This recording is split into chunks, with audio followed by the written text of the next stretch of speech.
दोस्तों, क्या आपको पता है कि कार्तिक शुक्ल के छठी को बिहार और उत्तर भारत में मनाया जाने वाला मात्र एक ऐसा पर्व जो वैदिक काल से चला आ रहा है। भारत का सबसे प्राचीन व्रत छठ पूजा सिर्फ एक त्योहार नहीं बल्कि जीवन जीने का रहस्य है। दोस्तों, एक स्टडी के अनुसार छठ व्रत से शरीर में विटामिन डी की मात्रा 30% तक बढ़ जाती है, जो कैंसर जैसी बीमारी से लड़ने में मदद करती है। दोस्तों, इस वीडियो में हम छठ पूजा के महत्व पर बात करेंगे वैदिक काल से चली आ रही इस परंपरा को जो सूर्य देव और छठी मैया को समर्पित है, इसके धार्मिक रहस्य को और विज्ञान के दृष्टिकोण से भी इस अनुष्ठान को समझेंगे। दोस्तों, ऋग्वेद के पन्नों में सूर्य देव को जीवन का आधार बताया गया है। सूर्य को विश्व का प्राण कहा गया है। तक्षु सूर्य आगतम, सूर्य देव ही इस संसार की आंख हैं। वे समस्त प्राणियों को देखने की शक्ति देते हैं। सूर्य के बिना न दृष्टि संभव है न जीवन। छठ पूजा इसी वैदिक परंपरा का जीवंत रूप है। वैदिक काल में ऋषि सूर्य की किरणों से सीधे ऊर्जा ग्रहण करते थे, बिना भोजन पानी के। इसे छठ विधि कहा जाता था। अब बात करते हैं छठी मैया की। वैदिक परंपरा में इन्हें सूर्य देव की बहन उषा देवी यानी प्रातः काल की देवी कहा गया है, जो अंधकार को मिटाकर प्रकाश और नए जीवन का संदेश लाती हैं।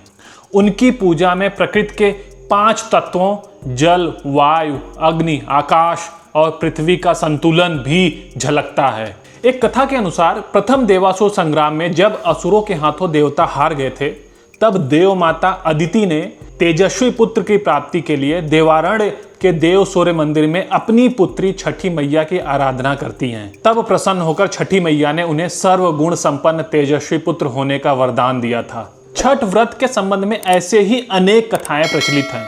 उनमें से एक कथा के अनुसार जब पांडव अपना सारा राजपाट जुए में हार गए, तब श्री कृष्ण द्वारा बताए जाने पर द्रौपदी ने छठ व्रत रखा। उनकी मनोकामनाएं पूर्ण हुई तथा पांडव को उनका राजपाट वापस मिला। महाभारत में कर्ण जो सूर्य पुत्र थे, रोज नदी में खड़े होकर सूर्य को अर्घ देते थे। यही परंपरा आज छठ में जीवित है। एक मान्यता के अनुसार लंका विजय के बाद राम राज्य की स्थापना के दिन कार्तिक शुक्ल छठी को भगवान राम और माता सीता ने उपवास किया और सूर्य देव की आराधना की। सप्तमी को सूर्योदय के समय पुनः अनुष्ठान कर सूर्यदेव से आशीर्वाद प्राप्त किया था। छठी पूजा का सबसे महत्वपूर्ण पक्ष इसकी सादगी, पवित्रता और लोक पक्ष है। भक्ति और आध्यात्म से परिपूर्ण इस पर्व में बांस निर्मित सूप, टोकरी, मिट्टी के बर्तनों, गन्ने का रस, गुड़, चावल और गेहूं से निर्मित प्रसाद और सुमधुर लोकगीतों से युक्त होकर लोक जीवन की भरपूर मिठास का प्रसार करते हैं। इस उत्सव के लिए जनता स्वयं अपने सामूहिक अभियान संगठित करती है। नगरों की सफाई, व्रतियों के गुजरने वाले रास्तों का प्रबंधन, तालाब या नदी किनारे अर्घदान की उपयुक्त व्यवस्था के लिए समाज सरकार के सहायता की राह नहीं देखता।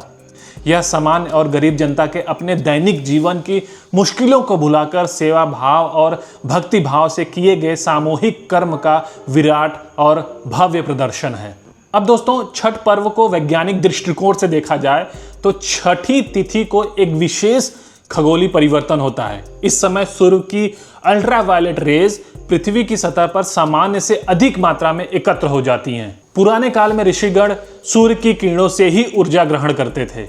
जब सूर्योदय और सूर्यास्त के समय अल्ट्रावायलेट किरणें कम होती हैं, तो आंखों के रेटिना से ब्रेन के पाइनिल ग्लैंड को सक्रिय करती हैं।